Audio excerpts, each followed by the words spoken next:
सब संत नमस्कार परिब्रह्म को नमस्कार जीव जंत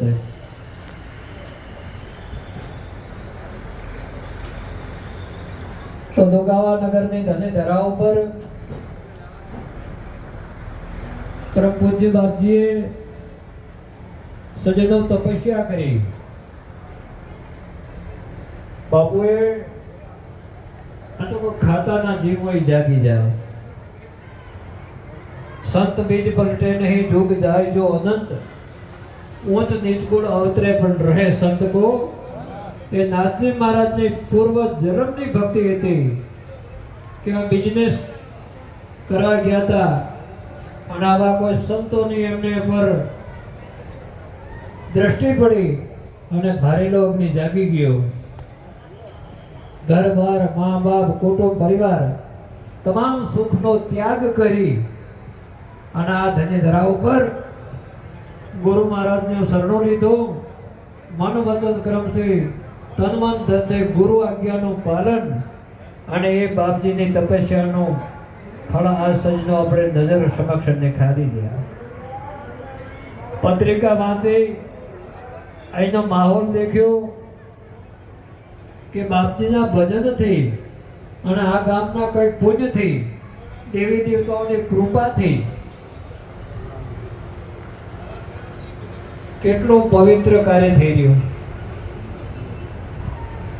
સજનો આ જગતમાં બધું સુલભ છે પણ સંત દર્શન દુર્લભ છે સંત દર્શન હરિદર્શન હરિને આપણે ભાડ્યા નથી પણ જ્યારે આવા નાના બાપજીને કે અમારે આ મગરાવા બાપજીને નાથજી મહારાજને કોઈ સંત ભગવાનને દેખીએ ત્યારે ભગવાનનું આપણું સ્વરૂપ યાદ આવે ત્યાગ કરવો કોઈ હોરો નથી શાસ્ત્ર સૂત્ર કે ભગવાને કીધું કે તું થઈ જાય મારો તો આખી દુનિયા તમારી ભગવાનની પ્રતિજ્ઞા તો આ ત્રણ દાડાથી આ ગામની નગરે આવું પવિત્ર કાર્ય થયા આ ગામ ખૂબ સદભાગી બની ગયું આપણા કેટલા પૂર્વજોનો ઉદ્ધાર થઈ ગયો અને સજનો આવનાર હાથ પેઢીનો તમારો ઉદ્ધાર થઈ ગયો જેણે જેણે આવા પવિત્ર પ્રસંગમાં કોઈ સંતોની સેવા કરી સજનની સેવા કરી બેન કુંવાસની સેવા કરી ગૌ માતાની સેવા કરી લોટો પાણી પાયું તો આપણે પણ આવા એક યજ્ઞના ભાગીદાર બન્યા નર્મદેશ્વર મહાદેવ ગયા નાગેશ્વર મહાદેવ પણ નાગેશ્વર મહાદેવ તો અહીં ભજનમાં હતા પણ આ નાથજી મહારાજે અમને આજકાલે પ્રગટ કર્યા દેવી દેવતાઓ કેવા પ્રસન્ન થાય હવે સંતોની જો તપસ્યા છે ભજન છે કે દેવતાઓ આવીને નિવાસ કરી રહ્યા અને ભગવાન કીધું કે હે ભાઈ સબરી આખું જગત મારું રૂપ પણ પોતે સંત અધિક કર લેખા ભગવાને રામજીએ સબરીને નવતા ભક્તિમાં બતાવી હતી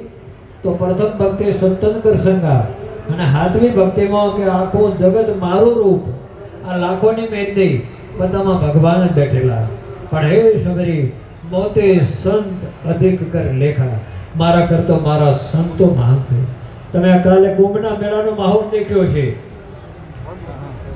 ધર્મપ્રેમી જનતાએ મરવાની પરવા નથી કરી જે થાય તો થાય પણ 29 તારીખે આવા સંતોના દર્શન કરવા જે મારું બન્યું એ હરી ઈચ્છા પણ કહેવાનો અર્થ આ 12 વર્ષે કુંભ આવે તને આવા કોઈ બ્રહ્મનિષ્ઠ સંતોના દર્શન થઈ જાય સંતનો તો આપણો બેડો પાર થઈ જાય આપણાથી કદાચ ભજન થયું ના હોય કે થયું હોય પણ આવા પૂજ્ય સંતોનો શરણો લીધું હોય એમની આજ્ઞાનું પાલન કર્યું હોય તો આપણો ઉદ્ધાર થઈ ગયો એમ નક્કી કરજો તો આપણા ખૂબ સદભાગી આપણા આપ ધરતી ઉપર તો કેવા પવિત્ર કાર્ય થઈ ગયા આપણા દેશને તો જેટલું ગૌરવ વખાણીએ એટલું ઓછું ભારત દેશ એ ઋષિમુનિઓનો દેશ દેવી દેવતાઓનો દેશ શૂરવીરોનો દેશ જતી સત્યનો દેશ અને અત્યારે વિદેશીઓ પણ આપણા દેશ પાસેથી કંઈ ને કંઈ સંસ્કૃતિ શીખી રહ્યા કુંભને મેળે આપ ગયા છો વિદેશીઓ કેટલો ભગવા ધારણ કરી અને આવા સંતોનો સત્સંગ સાંભળી રહ્યા અને આપણે એક વાત કે એક દાડો ભારત વિશ્વ ગુરુ તો છે, પણ વિશ્વ ગુરુ બનીને રહેવાનું. દરેક દેશ અહીંયા આ દેશને સલામ કરશે. એટલે આપ સૌને વિનંતી, ખૂબ સંતોની આજ્ઞાનું પાલન કરજો, ગુરુ મહારાજની આજ્ઞાનું પાલન કરજો. અને બીજું તમને સૌને અત્યારે તો નમ્ર વિનંતી કે આપણા પરિવારોમાં એક ગૌ માતા રાખજો. ગૌ માતા એ 33 કોટી દેવતાઓનું મૂળ મંદિર છે.